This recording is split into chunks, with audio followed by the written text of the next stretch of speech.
Olá, meu nome é André Felipe, eu sou arquiteto de soluções da AWS e esse é o vídeo de introdução da série de tutoriais técnicos que tem esse título, Modernize suas aplicações com a AWS. Nós vamos entender aqui quais opções que nós temos para fazer isso, focando mais na camada de computação, tá? Vamos pensar aqui que eu quero trazer uma aplicação para a nuvem ou começar uma nova.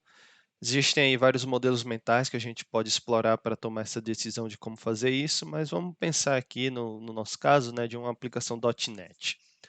Então, primeira coisa que a gente pode começar pensando é uma aplicação que eu tenho ali em máquinas virtuais, ou pretendo executar em VM, ou é algo que eu tenho em container, ou segue alguma outra abordagem, né? Então, se é uma máquina virtual ali, por exemplo, eu tenho que saber, eu preciso estar aumentando e diminuindo a quantidade de instâncias de acordo com a demanda. Eu vou fazer essa migração de forma manual mesmo, se a aplicação já existir. O que é que eu preciso? Eu preciso apenas de um servidor, ou um conjunto de uns servidores ali que eu tenha essa precificação mais previsível de plano mensal.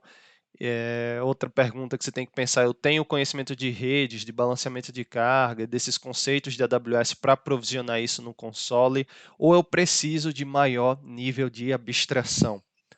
Se você precisa de maior nível de abstração, a gente está olhando aqui para o Amazon Lightsail, que é o serviço ali da AWS que segue esse formato de VPS, né?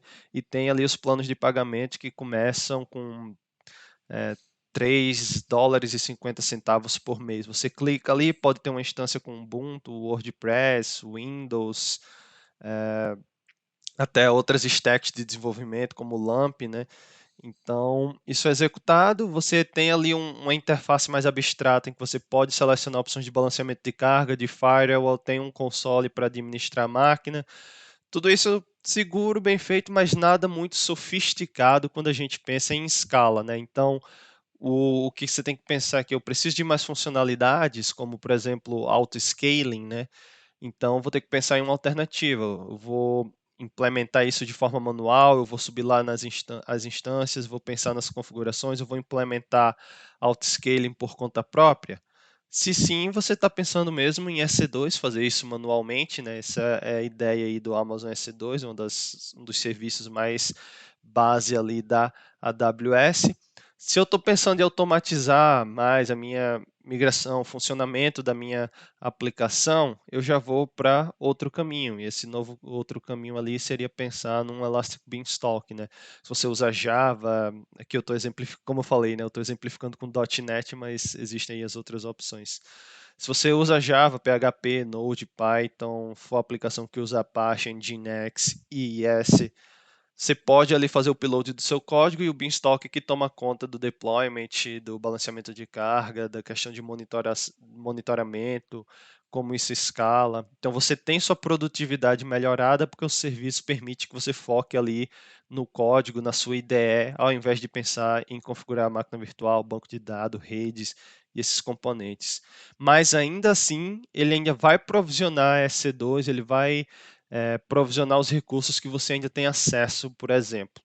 Então, existe esse caminho, mas se eu estiver trabalhando ali com outra coisa, né, como, por exemplo, se eu já tiver uma aplicação que eu estou fazendo ali em formato de containers ou de alguma outra forma.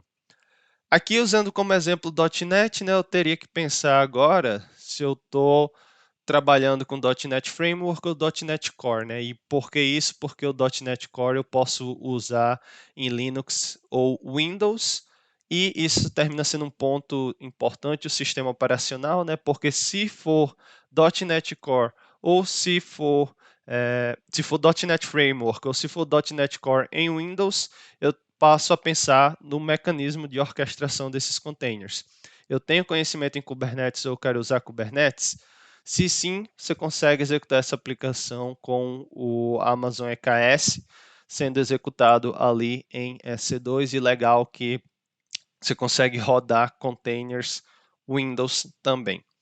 Se não, existe o Amazon ECS, o Amazon Elastic Container Service, que ele é uma forma simples de você executar containers, caso você precise de uma ferramenta de orquestração para gerenciar aí vários containers, né? Com mais integrações com o universo AWS E caso você não possua familiaridade com Kubernetes, seria uma ferramenta ali para trabalhar com containers de forma bem elegante para começar. Só que aí se eu estiver pensando em Linux, né, voltando ali para o canto superior direito, eu tenho que me perguntar também, eu poderia estar trabalhando aqui numa modernização ou começar a pensar nessa aplicação com uma abordagem orientada a eventos? Eu consigo desenvolver minha aplicação, a arquitetura dela pensando dessa forma? Se sim, né, existe o AWS Lambda, que permite aí que você execute seu código sem nem se preocupar com o servidor, você escreve suas funções mesmo, é um Hello World ali com Lambda, é o Hello World, então você não literalmente, digamos assim, essa linha, não existe outras configurações ali, é um processo bem simplificado, você diz a capacidade computacional que você precisa e mediante a presença de um evento, né, esse é um aspecto importante de arquitetura orientada a eventos, essa função é executada. Então você consegue criar arquiteturas bem poderosas e modernas se você já está pensando aí em otimização de custo ou em desenvolvimento, né, de aplicação dessa forma, né? Então fica essa opção, mas caso eu não esteja pensando, né, em função serverless, eu posso ainda pensar em containers serverless.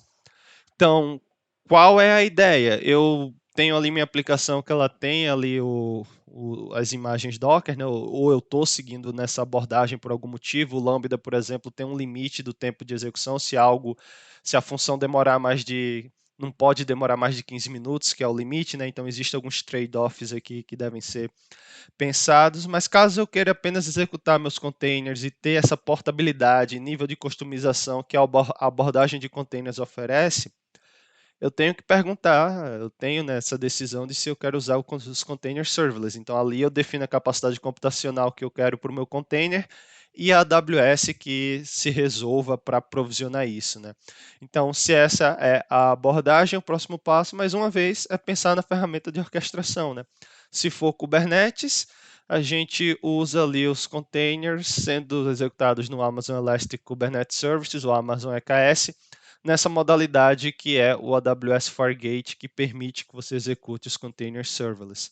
Se eu não quiser, se eu não quiser, né, executar com o EKS, a mesma discussão que tivemos antes, usar aí o SES com Fargate, a forma mais simplificada, caso ainda você não tenha, caso você não tenha, né, a familiaridade com Kubernetes. E se eu não quiser, né, executar de forma serverless, o ciclo aqui se fecha, então eu volto ali para o cenário que a gente discutiu antes. Então esse é um fluxograma aí do processo de decisões que você pode tomar, desde uma VPS até uma arquitetura orientada a eventos, tá? Então, quando a gente pensa aí em formas de levar uma aplicação para a nuvem, aqui existe o fato de eu estar falando de .NET Core, mas pode se estender o raciocínio aí para as outras. E, obviamente, cada aplicação é uma aplicação, cada caso é um caso, e você pode adaptar isso para outras formas. Você utilizando microserviços, por exemplo, você pode ter ali vários microserviços onde cada um deles pode ter uma estratégia, porque cada um deles pode implementar uma lógica ali da tua camada de negócios que necessite de um requerimento diferente, né? Posso ter minha aplicação parte rodando em EC2, parte rodando em Lambda, outra parte focando em Fargate. Então essa é a sopa de letrinhas aí, todos esses termos que a gente tem que estar familiarizado quando tem que pensar em relação de compromisso para modernizar a aplicação. Então é tudo isso, pessoal. Espero que vocês tenham entendido a mensagem aqui de opções de modernização de aplicação. No que diz respeito à camada de computação, aqui no canto superior do vídeo tem um card que vai te levar para o centro de recursos da AWS, onde vai ter mais coisa lá, case de cliente, e-book, tutorial. Então dá uma acessada lá que você vai achar conteúdo interessante. Nos próximos vídeos desses tutoriais técnicos, a gente vai focar bastante em serverless. Então a gente falou ali de uma sopa de letrinha, então vamos conversar mais sobre serverless, né? Não envolve apenas o AWS Lambda, tem outros serviços envolvidos, então fica ligado nos próximos vídeos. Caso vocês queiram conversar com a gente, acessa aqui o QR Code, beleza? E caso vocês tenham gostado do vídeo, deixa um like, comenta, fala o que você gostaria de ver aqui no canal. Então, mais uma vez, eu sou André Felipe, arquiteto de soluções da AWS, e até a próxima.